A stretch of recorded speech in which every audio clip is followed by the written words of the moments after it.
Who's most likely to reply to a text 3 business days later? Who's most likely to cancel plans at the very last minute? But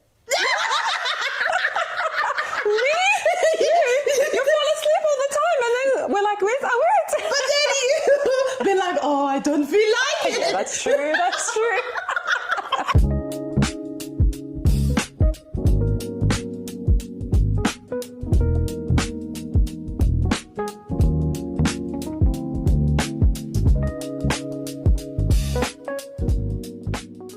Cool, awesome. Who is most likely to organize everyone's birthday? You? Oh, okay. It's you. Yeah. Well, I think both of us. You think so? Yes. I feel like this is... For me, it's the decoration. Mm-hmm. That's all I care about. But that comes... But for you, it's the organizing. Really? Yeah. Never knew that about me. Okay. Who gives the best advice? Oh, definitely. No. No. You know it. You know it. For sure, okay. You. Who's the funniest friend? That's you. No. That's you. You're a psycho. Well, yes. But so are you. We're both. Okay. Who would accidentally become famous? You, for sure. Yeah, absolutely. I don't have interest in that one. True. Who would answer a phone call at 2 a.m.? You. Oh, okay. Maybe me. I don't know. You too. No, but because you never sleep. I never sleep, but I wouldn't purposefully pick up a phone call. Like, I'm not gonna pick up random phone calls. A random phone call? I don't know. No, not a random phone call. Like people calling. Yeah. I would. Yes. My anxiety would get the best of me because I'm like, are you okay? Yeah, exactly. I got nothing like that. That would be me. Yes. All right. Who would survive on a deserted island? You. You think so? I would die in 5 minutes. You can fast much longer. I'll be that's true. Actually, yeah. 12 o'clock, 12 p.m. I'm lying on the floor. Feed me. Hilarious. Like, as you know, that so many people want really deep relationship. I think it's human nature. But it is important. But I don't think a lot of people are willing to really go deep and get that type of friendship and stuff. So I'm so excited to actually talk to you today and see what that looks like. So before we start anything else, tell us a little bit about yourself. Who are you and what's your name? My name is Sarah. I am married to Solomon, who's a musician. I have 2 beautiful girls, yes. Whom I adore. I homeschool, so I'm a stay-at-home mum, but I homeschool my girls. And I have a little side business, Majestic Event Decor, that does, I do decorations and little handmade gifts and little things like that. And that's a bit about me. I have definitely benefited from many of those because I don't have to go to the shop. I'll just be like, can you make this? Yeah, that's the best. What are some of the most favorite things that you've actually made? Yeah, I've loved making cheese boards. Yeah, you haven't done that in a while. It's been a while, I haven't had, I haven't done that in a bit. And I love the personalised plaques. Yeah, the little round wooden boards that have people's names or babies' names or things like that. I love making those. Yeah, no, that's really cool. So I'm curious to know from your perspective, right? What is the difference between somebody who's an acquaintance and somebody who's actually like a core friend? I think someone who's an acquaintance is someone that you see not so often, but that you see them. And someone who you maybe don't share really personal things, but you just have a good time with. You see every now and again. You're not super close with, but you're close enough that you're friends with them. An acquaintance. And then a deep friendship is someone who's like a sister, who's family, just fits in the family, who you invite to Christmas and, all of the events that you do. Someone who lives life with you, someone who you can confide in, who you trust, all of those things. I think that's what builds a true friendship. Yeah, no, that's a really... a good way to look at things and a good way to describe things. But like in terms of so we have acquaintance, we have friendship. What about in terms of like closeness, like close friendship? Like, is there a difference between like a standard friendship and actually somebody who's close? Like what makes it, different? Yeah, I think there is a difference in a sense of like, I think a really close friend is someone that you can go through life with, good and bad. Yes. You can go through the ups and downs of life and move past it stronger. Yeah. You can have conflict together, Yes. and it doesn't break you. It doesn't break the friendship. Yeah. And someone, I think, as well, that is not just a friend who is just, fluff. Yeah. Someone who will be able to point your flaws. Yes. And who does it in a loving way. Yeah. But also wanting to see you flourish and get nourished in different ways, and vice versa. Oh, yeah, and I love that. So just asking you a personal question, right? Because we're here to talk about different things. Have your friendship changed over the years? Definitely. Yeah. Yeah, they've changed a lot. Yeah. I think when I was younger, I was in a different mind frame. When you're younger, you want to be popular, you want to have lots of friends. Yeah. Maybe none of them are deep really, or some of them are deep, but not too deep. Yeah. For me, it was more, I'm the type of person that got along with everyone. Yeah. The bubbly. Yeah, bubbly personality. I got along with everyone, and in that transit or that phase, I felt like maybe I lost the true meaning of what a true friend is meant to be like. So then, going through my younger years, when I look back, it was just about making as many friends, filling in that gap of maybe, needing people being around all the time. Yeah. Now in my, in my older age, not older age, but now that I'm older, I've realized the true meaning of friendship. Sometimes too many friends can be exhausting. They can be too much drama. They can be unfruitful. Maybe demanding too much. For me, friendship now means a safe place, really. That you can call whenever, even if there's nothing. You know how many times we call, we're like, I'm not calling for any reason, just to say hi. Those kinds of friendships, I think, are the most important to me now. Yeah. So what I'm hearing is that as an adult, friendship has changed for you. Yeah. In a different light, in a different way. And I think, and you've mentioned around emotional safety and things like that.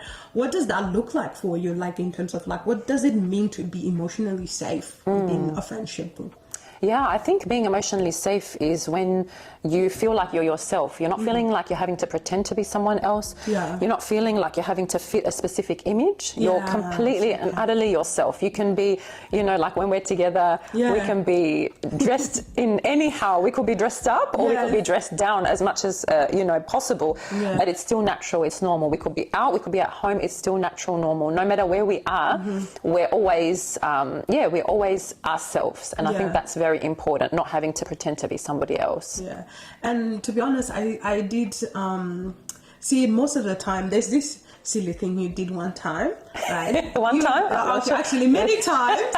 I don't know, I think we were sitting somewhere and I was eating and I think a piece of rice dropped. Do you remember this? No. On my pants. You don't remember this, do you? No. What did I do? You picked it up and ate it. Oh, that's disgusting. I don't remember that at all. It was years ago. Yeah, it was I was like, what is happening? I don't know, it dropped from, I don't know. I remember it dropped on my, I don't know. I don't remember exactly now where it dropped from. And it dropped, I think, and then all I saw was like, that's when I'm comfortable with you. Exactly. And I don't find you disgusting. Yeah, and you did it so effortlessly too. I was just like, okay, that's all it is. That's what we're doing now. Yeah, I'm like, that's a new one. Haven't seen that one before. Yeah, no, absolutely. I think you've definitely are type of friend that has created that safety for me. And I remember, do you remember what you told me at the dance floor when we started knowing each other? No. I'm remembering all of this stuff right now. I have a terrible memory. No, you don't. We were at a birthday and we just known each other. And then you came close to me and you said, do you remember? No, I was just about to say, did I eat something off of your clothes? You're like, I think you said something along the line, I'm so grateful to have you in my life. Oh, that's so sweet. I was like, let me cry about it. No, you've been so a blessing. I've been so grateful having you, even though a lot of the times there were phases where I didn't show it, maybe. No, you definitely, you did show it. So for me, a lasting relationship means that you eat rice of my... my pants. So when you like interview someone for Yes. a friend, would you eat food off of my clothes? Yeah, exactly. That's what it is.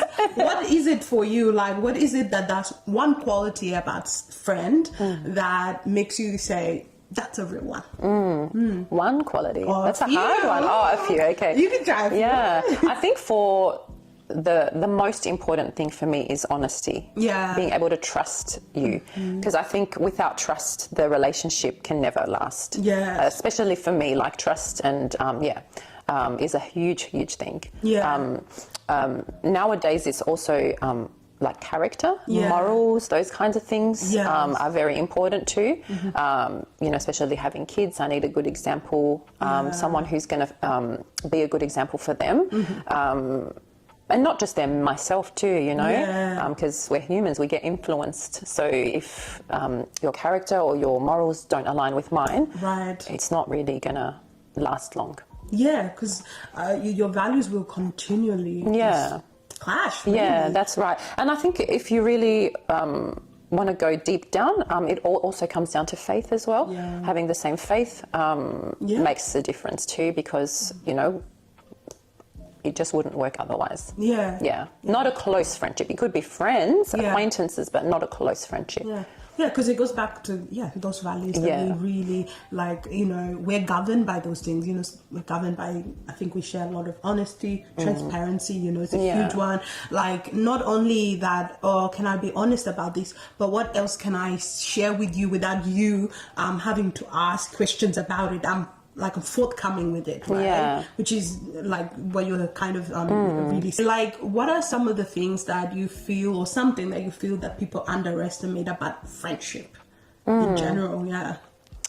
Yeah. A lot of the times we're busy trying to going with this friendship and that friendship, and sometimes we miss where God wants us with that person, with a specific person, because we're too busy with this person and that person to focus on where we're meant to focus. Right. So we underestimate the power of true friendship because we're too busy fluffing around with where we're not meant to be. How we're so busy going from one person to the other, and sometimes we miss that core friendship that we're meant to be. We underestimate that specific person because we're too busy going around with this person and that person. Yeah, and exactly. we get lost in the midst of it, and that Exactly. Yeah. Like you don't know, the friendship, and you overlook them. You know Yes. what I mean? While God is calling you, this is the friendship. Yes. This is where I want you to be. Yeah, yeah. That distraction. Yeah, almost. that's right. And I think it's something that's happened to me in my own life, and that's why I'm bringing this up.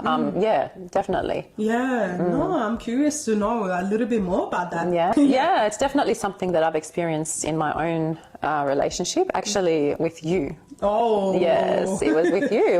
That was one of our trialing times in our relationship, in our friendship. Yeah. And we almost lost our friendship because of it. Yeah, because it was just, I don't think I valued our friendship, and I didn't see it maybe as a friendship that was from the Lord. I saw it as a friendship. Yeah. And it wasn't until you pointed out a few things that I realized, oh, hang on, okay, I need to reevaluate what friendship is to me. Where does God want me in life, in life with friends? And at that time, I was finding myself suffocated a little bit by other friendships. And other, life distractions were happening at the time. Yeah. And then, I think at the time you were having a baby. Yes, all of that, that's there was a lot right. happening Yeah, for you, now I'm remembering that. Yeah. I had a baby, and I think I had postnatal depression at the time. So there was a lot of things going on. And it wasn't until you came to me and said, I feel like this friendship is one-sided. And I think that had been the second time. You've come to me twice. And in my mind, I was like, I don't really see how I could change anything. I don't have the capacity for it. I don't really feel like I can change anything in my life. And it wasn't until the second time you came, and there was a period from the first time you approached me to the second time, there was months of you avoiding me. Yes, tell me about that one. How it was for you. Oh my goodness. Truthfully, it was really hard. Yeah. And I think, but maybe God used that because I realized that I do want you in my life. I realized that you were meant to be a core person in my life. And then when you approached me a second time, I think you had heard from Nadine how much I was nagging. Why is Awit not talking to me? Yes. Why is she ignoring me? That you realize, okay, I really need to talk to this girl so she gets off my back. But and then, when you came to me, I still couldn't see how we could make it work. Yes. How I could change anything. Like in my mind, I have 2 kids. I'm going through this, postnatal depression. All of these different things that I felt were hurdles that I couldn't overcome. And it wasn't until I reflected that I realized I was investing in the wrong relationships. And they had other distractions. I was there was many other distractions. And it wasn't until then that I realized I wasn't aligned to where God wants me. And then once I was able to be aligned, that process wasn't easy. It was very, very difficult. Once I was able to be aligned, I realized, I have actually a lot of time. And this relationship has flourished since then, like drastically. And I think we've both grown from it so much. And it's even... I've felt personally that I just feel like I'm not running after this and that anymore. I just feel content with where I am. I feel like I'm in the right place where I'm meant to be. I have the right people around me that that God wants from me. And I'm not chasing after this and that and this and that anymore. Like you're just content. I do want to bring you back to that because I do, with some of the things you've said already, it was a trying time for both of us. And I think that one of the things that was different, and it is different, is that we have different styles of attachment. Yes. Oh, yes. I have avoidance, and you? Very needy. Maybe anxious, antsy. Very anxious. Like in the way where you care deeply and you show it, and you're like, I want to love you. And then I'm the opposite. I'm the ice queen, where I'm like, I do love you, but I don't want you to hurt me. So it's like, come here, let me love you, and I'm like, no, I know, don't hurt me. I'm gonna block you out and ignore your messages and calls. I remember this one time, Nadine, I think, mentioned... Nadine is your sister? Yeah, Nadine is my sister, who we're mutual friends with. She said something about you speaking to someone else. And I was like, so she got time to call that person, but she's not got time to call me? I was so upset. Yes, of course. I would be too, but it's an emotional time, not an actual time. But I definitely understand where you were coming from too, because for you had already come to me and there was no outcome, there was no difference. Because I think at that time, for you, our relationship was deep. When we were together. But then when we weren't together, it was like silence. And then when we would get back together, which was sometimes like 1-2 months, it would be like no time has passed.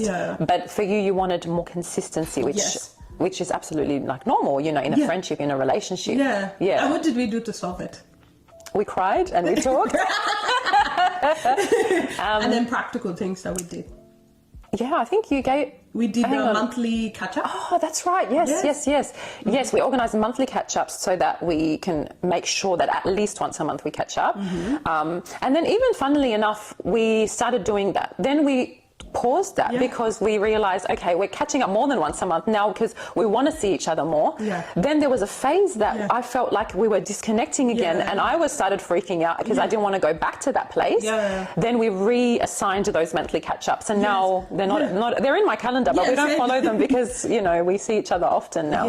Because there is a lot of connection. Like sometimes I'll text you random stuff and you text me some random stuff. And because we've built such a core foundation, those are some of the practical stuff, because it was a really hard time for us, and but then there was such a peace about it after when we work hard, because you had to swallow your pride, I had to swallow my pride. At the end of the day, I think sometimes it feels like, that friendship or this relationship came easily, but no, it didn't. No, that's right. No, it didn't. It's like you might love that person, and I did love you, and you did love me at that time, but there was some real practical things that were happening for us, and it was so powerful to be able to do that. I'm going to put you on the spot and stuff like that. What was your experience when I had that, I think about 2 years ago, a really hard time, and I came and stayed in your house? I was actually going to mention, like, even going from what we were saying before, I think back, and if we had never, I had never aligned my life to where Christ wanted me to be, we would never have experienced those things that we experienced, what you're mentioning with that really difficult time, and so many more that have come through. I would have missed out on all of that, chasing after the wrong things. But that was an interesting time. It was a difficult time because I remember. So when you broke your ankle, feel free to share. So when you broke your ankle and you called us, and I just panicked over the phone. Never call me in an emergency. Trust me, now I know. Going to your house, waiting for the ambulance to come, and seeing you on the floor in pain like that. It was really, really difficult. I struggled a lot with that. But then, having you over at our house, being able to look after you during those months, it was just so special. I'm so grateful, even though I'm not grateful for what happened and that you broke your ankle, but I'm so grateful for that time that we got with you, being with us here. For me, I loved it. I'm sorry. I absolutely loved our time here. I was sad, that it was over. I never came back. You never came back. We traumatized you with our marital problems. I cherish those moments, even though they were difficult. They just helped bond us in a completely different way. It made us realize that we can lean on each other no matter what happens. Oh, Wally. He's cute. I don't know. For me, and I can say my girls, they loved. That room was forever Auntie Awit's room. I know, every day. For ages afterwards. I know, 7 a.m. everyone is. I just remember how nice it was to just come to your room as soon as I'd hear the toilet flush. She's awake. Quick, run before she closes the door. And then I'm like, it's awkward now because I had crutches. That's right. It took you 10 minutes to get it. They got me. I was blessed to be here, connecting, with the kids. It felt like a party every night, we were, especially once you were able to leave the room and walk with the crutches a little bit easier. All the games nights, and it was really, it was awesome. All the jokes. So is there anything that you would like to add that you didn't say around friendship, maybe advice that you didn't get to share through these conversations that we've had? I think one thing I'd like to probably share is just if there's anyone out there, I guess, that is struggling in relationships, in friendships, struggling within their own friendships, sometimes you might be cutting your blessing off by chasing after the wrong things. Try and align yourself with where God wants you to be, who God wants you to be with, which friendships, because friendships are very much like marriages. They could ruin you, they could bless you. There's so many different possibilities that can come from it. So you need to choose wisely. Someone that's going to be putting into your life, but also that you can put back into their life as well.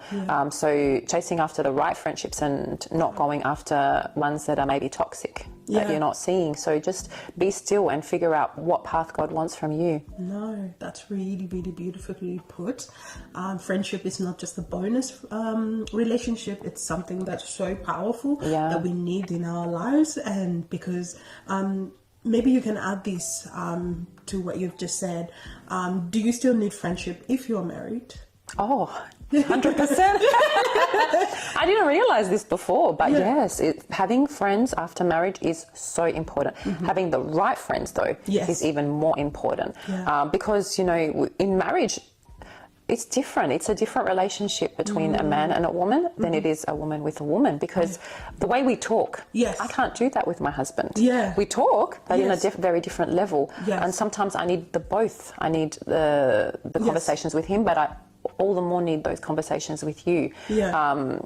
sometimes advice. Yes. The right advice. Like, you've changed our marriage like in so many different ways. You've encouraged us. You've helped us financially. Like I can. The list can go on at how much input you've had in our marriage to better it and make it healthier and stronger. I couldn't imagine having that without having you as a friend in our life. And yeah, so having the right friendship is so important when you're married. Yeah. And having like your husband is your friend, he'll always be your friend, but having the right friendship also makes the relationship stronger, makes the marriage stronger, because it does. You still have your own life, you're still your own person, you're still you know, wanting to enjoy life, you know, so we go out for dinner sometimes without him and the kids, and I cherish those moments too, being able to just be me without being wife, without being mother, just being friend. So would you say the same thing for the kids? Like, because you know, there's that conversation that, you know, that, oh yeah, when I have friends, when I have children, then that's it for me because I'm too busy to have any other friend. Like, would you say the same thing? Yeah, it's definitely important to have friendships even after kids. But that's what I was meaning as well with having the right friend. Having the right friend, you can incorporate your friends in that friendship. Yes, like how many times you come over, and our kids are a part of our They annoyed me today. The whole day. The whole day, I know. How many times they climb on your shoulders and you know, all those things. You need to live life with friends. Yes. It's definitely important, even for the kids to see the model of this friendship. So then that when they go into friendship, they understand what a healthy friendship is. You know, all of those things. So I'm going to ask you rapid fire questions, and you answer it as quickly as you can. Okay, I'll try. I am. Okay, all right. You better remember. I don't know how quick I can be, but I'll try. If you forget English, you can say it in Arabic. Those people who speak Arabic, they'll be very excited. Nah, this is awesome. One word that describes a great friend. Trustworthy. I tried to be rapid, but what I thought in my brain wouldn't come out of my... Trustworthy. Same. Transparent. Okay. All right. Coffee date or long road trip? Coffee date. Long trip. Oh, nice. Yeah, you do love your road trips. Yes. Voice notes or texting? Texts. For sure. Voice notes? Yes. I find them so annoying. That's what a lot of people say. Oh gosh, I can't do voice notes. Why? Because I just want to read it and move on. I don't want to sit here for 10 minutes and listen to a message I could have read in 2 seconds. But if it's serious and I have to send you a voice note. I mean, I'll listen to it, but it'll annoy me. You know what? Honesty is key. All right, cool. Big group or one-on-one? One-on-one. Yeah, for sure. Yeah, same. What's one friendship green flag? Green flag, friendship green. Friendship green flag. That is a tongue twister. It is very much that feel. You can do life with. Yes. Yeah. Is that an answer? No, you know what I mean? Like, you can do anything. You can have a chilled one-on-one. You can have a family. You know, that kind of. The one that can eat off rice off of your pants. That's a green flag. Oh, that is funny. That might be a bit of a red flag. That too, you know. It's a bit double-sided. Okay. What's one red flag? I think dishonesty. Dishonesty. Yeah. But thank you so much for being here with me. Thank you for having me. I love you, Habibi. It was so good, and I'm looking forward to do some more stuff with you. Can't wait. Thanks for having me.